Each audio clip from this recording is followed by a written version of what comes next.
Welcome to Deshbandhu coaching. আমি সোমেশ, আর আজকে আমরা পড়বো iron carbon equilibrium phase diagram. তাহলে আমরা যে এখন বোর্ডে যে ছবিটা দেখতে পাচ্ছি, এটা আমরা দেখতে পাচ্ছি একটা লাইন ডায়াগ্রাম, যেটা আয়রন কার্বন ডায়াগ্রাম আমরা কীভাবে আসছে বা কোন জায়গাতে টেম্পারেচার এবং কার্বনের সঙ্গে চেঞ্জ হয় কীভাবে ফেজগুলো, সেটা আমরা দেখব। আমাদের যে গ্রাফ আমরা দেখতে পাচ্ছি তার আমরা ওয়াই অ্যাক্সিস বরাবর যে গ্রাফ দেখতে পাচ্ছি, এখানে আমরা দেখতে পাচ্ছি যে আমরা ডিগ্রিতে টেম্পারেচারকে পুট করেছি, আর আমাদের যে এক্স অ্যাক্সিস বরাবর যে গ্রাফ আছে বা এক্স লাইন আছে, সেখানে আমরা কিছু পার্সেন্টেজ লিখেছি। এখানে বলে রাখি এই পার্সেন্টেজগুলো পার্সেন্টেজ অফ কার্বন। এখন আমরা আয়রন কার্বন ডায়াগ্রাম পড়বো, আমরা পড়বো একদম লিকুইড স্টেজ থেকে। আমরা জানি অ্যাভাব 1539 degree Celsius temperature iron melted অবস্থা থাকে। তাহলে আমাদের এই যে উপরের লাইন, এই উপরের লাইনের টোটাল যে এরিয়াটা, সেখানে আমরা লিকুইড জোন বলতে পারি বা লিকুইড মেল্টেড কার্বন বলতে পারি। এখন এই জায়গাতে আমরা আস্তে আস্তে কুলিং করব এবং তার ডিফারেন্ট পার্সেন্টেজ অফ কার্বনে কীভাবে চেঞ্জ হয়, আয়রনের প্রপার্টিস কীভাবে ইন্টারস্টিশিয়াল সলিড সলিউশন তৈরি হয়, কীভাবে সাবস্টিটিউশনাল সলিড সলিউশন তৈরি হয়, সেগুলো আমরা দেখতে থাকবো। তো এই যে লিকুইড থেকে যে আমরা কমাই, আস্তে আস্তে টেম্পারেচারটাকে চেঞ্জ করি, তাহলে আমরা যে এই জোনটা দেখতে পাচ্ছি আমাদের 1400 ডিগ্রি 1, এটা এখানে কোনো জায়গাতে আমরা দেখতে পাবো 1394 ডিগ্রি সেলসিয়াস, কোথাও 1400 ডিগ্রি সেলসিয়াস, কোথাও 1401 ডিগ্রি সেলসিয়াস। তো 1400 ডিগ্রি সেলসিয়াস থেকে 1539 ডিগ্রি সেলসিয়াস এবং অলমোস্ট 0.2% কার্বন এরিয়াতে, অলমোস্ট 0.2% কার্বন এরিয়াতে যে পার্টটা আমরা দেখতে পাই, এটাকে আমরা বলি ডেল্টা এফি বা ডেল্টা আয়রন। আমরা বলে রাখি যে আমরা এই আয়রন কার্বন ফেজ ডায়াগ্রামে 3 রকমের পিওর ফেরাইট পাই। সেটা হচ্ছে আমাদের আলফা ফেরাইট, আমরা পাই গামা ফেরাইট বা গামা ফেরাইট না বলে এটা আমরা বলি গামা অস্টেনাইট, আর আমরা পাই ডেল্টা ফেরাইট। এক্ষেত্রে আমাদের delta alpha ferrite is a BCC structure. আমরা জানি বিসিসি স্ট্রাকচার মানে বডি সেন্ট্রিক কিউবিক স্ট্রাকচার। আমাদের gamma ferrite one type of FCC structure বা ফেস সেন্ট্রিক কিউবিক স্ট্রাকচার, আর আমাদের ডেল্টা ফেরাইট এফসিসি মানে BCC body centric cubic structure. মানে at the same time আমাদের যে স্ট্রাকচারটা কিউবিক স্ট্রাকচারটা আছে, সেটাও এখানে চেঞ্জ হয়। কীভাবে চেঞ্জ হয় আমরা দেখছি। তাহলে আমরা বললাম আমাদের যে এই জোন দেখতে পাচ্ছি, এই জোনে আমাদের ডেল্টা এফি কার্বন আমরা দেখতে পাই।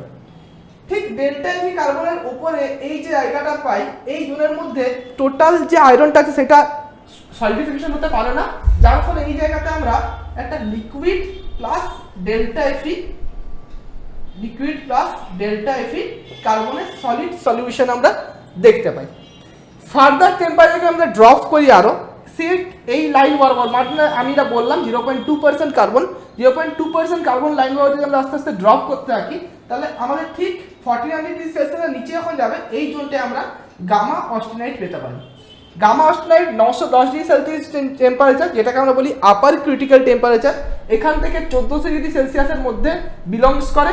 এই gamma austenite temperature, gamma austenite solution is a type of FCC structure বা face centric cubic structure. Further যদি একই কার্বন রেঞ্জের মধ্যে আমরা টেম্পারেচারটাকে নামাতে থাকি, তাহলে আমাদের একটা দেখতে পাবো এই যে লোকেশন, এই টেম্পারেচারটাকে আমরা এখানে ডিনোট করে দিচ্ছি 0.2%। এই যে আমরা লোকেশনটা দেখতে পাচ্ছি, এই জায়গাতে আমাদের পেয়ে যায় আমাদের আলফা ফেরাইট, এই জায়গাতে আমরা পেয়ে যাই আমাদের আলফা ফেরাইট। তাহলে একদম আমরা জানি যে কোথায় এই যে এরিয়াটা, এটা আমাদের কাস্টার এরিয়া, এই এরিয়াটা আমাদের 2.1%-এর বেশি হয়ে গেলে সেখানে কাস্টার্ন হয়ে যায়, আর 2%-এর কমে হলে স্টিল থাকে। তো একদম স্টিলের যদি সবথেকে কম পার্সেন্টেজ অফ কার্বন লাইক 0.2% কার্বনে আমরা টেম্পারেচারটাকে চেঞ্জ করি, তার আমরা দেখতে পাচ্ছি যে একদম লিকুইড স্টেজের পরে আমরা ডেল্টা এফি পাই, তারপরে গামা অস্টেনাইট পাই, তারপরে আলফা ফেরাইট পাই। এরপর আমরা দেখবো ফেজ ডায়াগ্রামে কিভাবে ফেজ পার ফেজ আমাদের এই টোটাল জিনিসটা চেঞ্জ হয়। তো আমি বললাম এই জায়গাতে পুরোপুরি সলিডিফিকেশন হতে পারে না, তাই বলে এই জায়গাতে লিকুইড প্লাস ডেল্টা ফেরাইটের একটা সলিড সলিউশন দেখতে পাই। ঠিক সিমিলারলি এই জায়গাটা আমাদের লিকুইড জোন, এই ঠিক লিকুইড জোনের নিচে এই জায়গাটা আমাদের গামা অস্টেনাইট আর একটা লিকুইড মেটালের বা লিকুইড আয়রনের একটা আমরা সলিড সলিউশন পাইছি। এই জায়গাটার নাম হচ্ছে গামা অস্টেনাইট বা আমরা লিকুইড প্লাস গামা লিখে রাখলাম। এই লোকেশনটা আমাদের লিকুইড প্লাস গামা। একইভাবে এই যে জায়গাটা আমরা দেখতে পাচ্ছি, এই জায়গাতে উপরের পার্টে আমাদের ডেল্টা এফি থাকে আর নিচের পার্টে গামা অস্টেনাইট থাকে, এবং এই জায়গাতে একটা সলিড সলিউশন তৈরি করে, ইন্টারস্টিশিয়াল সলিড সলিউশন তৈরি করে, that is delta plus gamma. এই জায়গাতে যে ইন্টারস্টিশিয়াল সলিড সলিউশন তৈরি হয় সেই জিনিসটার নাম ডেল্টা প্লাস গামা।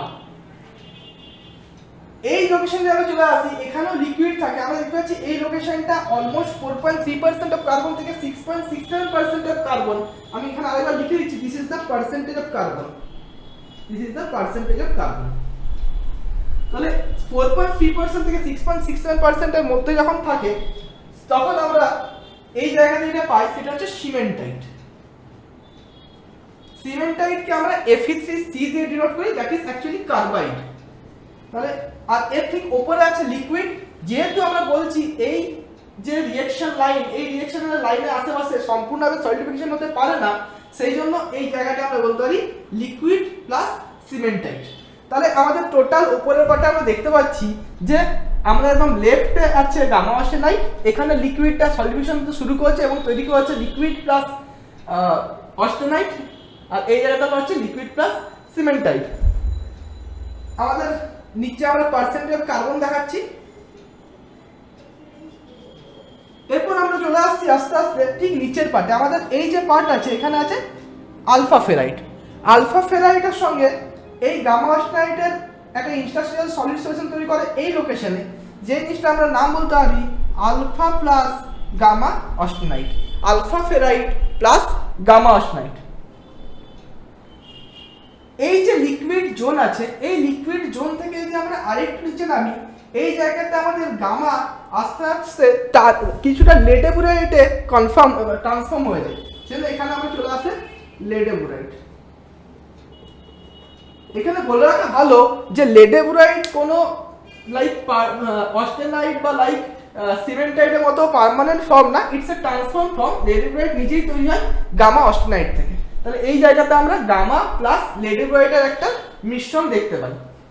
ফার্দার যদি আমরা রাইট সাইডে চলে যাই 4.3% কার্বন টু 6.67% কার্বন, তাহলে আমরা এখানে দেখতে পেয়ে যাব লেডেবুরাইট which is transformed from gamma austenite plus cementite which is called carbide। তাহলে এই অবধি আমরা দেখতে পাচ্ছি। এখন এই জায়গাতে আমরা দুটো পয়েন্ট পাই, একটা হচ্ছে আমাদের এই পয়েন্ট আর আমাদের এখানে একটা পয়েন্ট আছে এই পয়েন্ট। এই যে পয়েন্টটাকে বলা হয় পেরিটেকটিক পয়েন্ট, পেরিটেকটিক পয়েন্ট। এই পেরিটেকটিক পয়েন্টে একটা যে রিঅ্যাকশন হয় সেটাকে বলা হয় পেরিটেকটিক রিঅ্যাকশন। এই যে লাইনটা আমরা দেখতে পাচ্ছি এই লাইন দিয়ে পেরিটেকটিক রিঅ্যাকশনকে ডিনোট করা হয়। সিমিলারলি এই যে আমরা পয়েন্ট দেখতে পাচ্ছি, আমাদের এটা যদি এ পয়েন্ট হয়, দিস ইজ আমাদের বি পয়েন্ট। বি পয়েন্টটাকে বলতে আমরা ইউটেকটিক পয়েন্ট, ইউটেকটিক পয়েন্ট। আর এই যে আমরা 1148 সেলসিয়াস টেম্পারেচারে যে লাইনটা ড্র করেছি, this line denotes the eutectic reaction. তাহলে আমাদের কোথায় ইউটেকটিক পয়েন্ট পাই? আমরা eutectic point pi 1148 Celsius temperature, 4.3% of carbon. এই জায়গাতে আমাদের ইউটেকটিক পয়েন্ট পাই, আর এই যে লাইনটা এটা আমাদের eutectic reaction. Eutectic point actually liquid থেকে টু টাইপ অফ সলিড তৈরি হয়, লাইক অস্টেনাইট এন্ড সিমেন্টাইট, সেই জন্য এই পয়েন্টটার নাম ইউটেকটিক পয়েন্ট। আর যে রিঅ্যাকশনের জন্য লিকুইড থেকে দু রকমের সলিড আমরা পাই সেই রিঅ্যাকশনটাকে বলা হয় ইউটেকটিক রিঅ্যাকশন। এরপর আমরা আরো আস্তে আস্তে টেম্পারেচারকে ড্রপ করাচ্ছি। আস্তে আস্তে যদি আমরা টেম্পারেচার ড্রপ করতে থাকি তাহলে আমরা এই জায়গাতে একটা ট্রান্সফর্ম দেখতে পাবো, যেখানে আলফা ফেরাইট পারলাইটে ট্রান্সফর্ম হতে শুরু করবে, আলফা ফেরাইট পারলাইটে ট্রান্সফর্ম হতে শুরু করবে। তাহলে এখানে আমরা আলফা ফেরাইট প্লাস পারলাইটের মিশ্রণ পাবো, এখানে একটা আমরা আলফা ফেরাইট প্লাস পারলাইটের মিশ্রণ পাবো।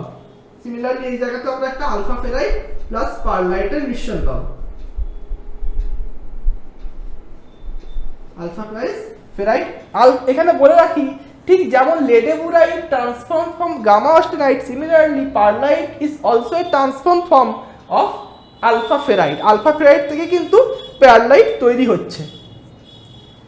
আমরা ফার্দার যদি এই টেম্পারেচারকে 2.2% বা 2.1% থেকে 4.3% এ যাই, বিলো 723 সেলসিয়াস বা আমরা বলতে পারি রুম টেম্পারেচার, তাহলে আমরা এখানে যেটা দেখতে পাবো সেটা হচ্ছে পারলাইট প্লাস সিমেন্টাইট প্লাস লেডেবুরাইট।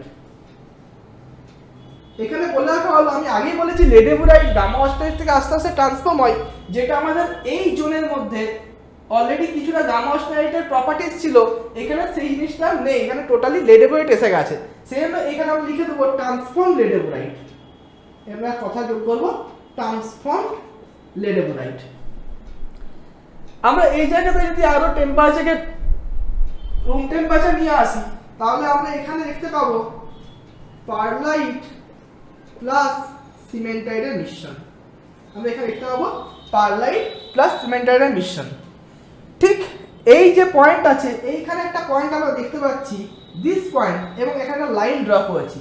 এই যে পয়েন্টটা, এই পয়েন্টে একটা সলিড মানে গামা অক্সাইড একটা সলিড দু রকম পারলাইট আর ফেরাইট দু রকম টাইপের সলিডে ভাগ হয়ে যাচ্ছে, বা এই রিঅ্যাকশনে একটা সলিড থেকে আমরা দুটো সলিড পাচ্ছি। এই রিঅ্যাকশনটার নাম ইউটেকটয়েড রিঅ্যাকশন, যেটা আমাদের 723 ডিগ্রি সেলসিয়াস টেম্পারেচার বা লোয়ার ক্রিটিক্যাল টেম্পারেচার লাইন দিয়ে আমরা ডিনোট করেছি। তাহলে আর এই পয়েন্টটার নাম হয়ে যায় ইউটেকটয়েড পয়েন্ট। Eutectoid point. তাহলে আমাদের ফার্স্ট পয়েন্ট ছিল পেরিটেকটিক পয়েন্ট, ইউটেকটিক পয়েন্ট, আর এখানে আমাদের ইউটেকটয়েড পয়েন্ট। যে লাইন দ্বারা এই পয়েন্টটাকে ডিনোট করা হয়েছে, এই লাইনটাকে বলা হয় ইউটেকটয়েড রিঅ্যাকশন লাইন। আমরা বলতে পারি যে এই ইউটেকটয়েড রিঅ্যাকশনে কি হয়, একটা সলিড মানে গামা অক্সাইড থেকে দু রকমের টাইপের সলিড দ্যাট ইজ ফেরাইট আর পারলাইট আমরা পেতে পারি। এই হচ্ছে আমাদের মোটামুটি FeFeCC ডায়াগ্রাম। এখন আমরা চলে আসি কিভাবে এই ইউটেকটিক বা ইউটেকটয়েড পয়েন্টের উপর ভাগ করে আমরা এই স্টিল বা কাস্ট আয়রন লাইনকে ডিনোট করতে পারি। আমরা জানি যে এই যে পার্টটা আছে, এখান থেকে এই পার্ট 2.1% টু 6.67%, এই পার্টটা আমাদের কাস্ট আয়রন পার্ট, আর এই 0% থেকে 2% আমাদের স্টিল পার্ট। এখন আমরা যদি এই জায়গাটাকে টানি, তাহলে আমাদের এই জায়গাটাকে বলা হয় হাইপো ইউটেকটয়েড এরিয়া। এই জায়গাটা বলা হয় হাইপো ইউটেকটয়েড এরিয়া। 0.8% থেকে 2% যদি যাই আমরা, সেটাকে বলবো আমরা হাইপার ইউটেকটয়েড লাইন বা হাইপার ইউটেকটয়েড এরিয়া। তাহলে ইউটেকটয়েড পয়েন্টের লেফটে যে পার্টটা আছে সেটাকে বলা হয় হাইপো ইউটেকটয়েড এরিয়া, আর ইউটেকটয়েড পয়েন্টের রাইটে যে পার্টটা আছে দ্যাট ইজ 0.18% টু 2.1% বা 2%, সেই লাইনটাকে বলা হয় হাইপার ইউটেকটয়েড এরিয়া বা হাইপার ইউটেকটয়েড লাইন। সিমিলারলি আমাদের এই যে point that is 4.3% 1148 degree Celsius temperature that is eutectic point. একইভাবে 2.1% থেকে 4.3% যে জায়গাটা, সেটাকে বলা হয় হাইপো ইউটেকটিক।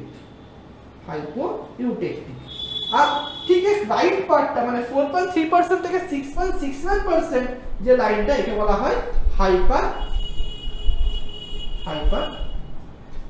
ইউটেকটিক। মোটামুটি ভাবে আমরা এই আয়রন কার্বন ফেজ ডায়াগ্রাম বা FeFeCC ফেজ ডায়াগ্রামে বিভিন্ন ফেজ, বিভিন্ন ইন্টারস্টিশিয়াল সলিড সলিউশন এবং সেই টেম্পারেচার সেই লাইনগুলোকে আমরা এখানে ড্র করে দেখালাম। যদি ভিডিওটা ভালো লাগে থাকে তাহলে লাইক, শেয়ার এবং সাবস্ক্রাইব করুন। Thank you.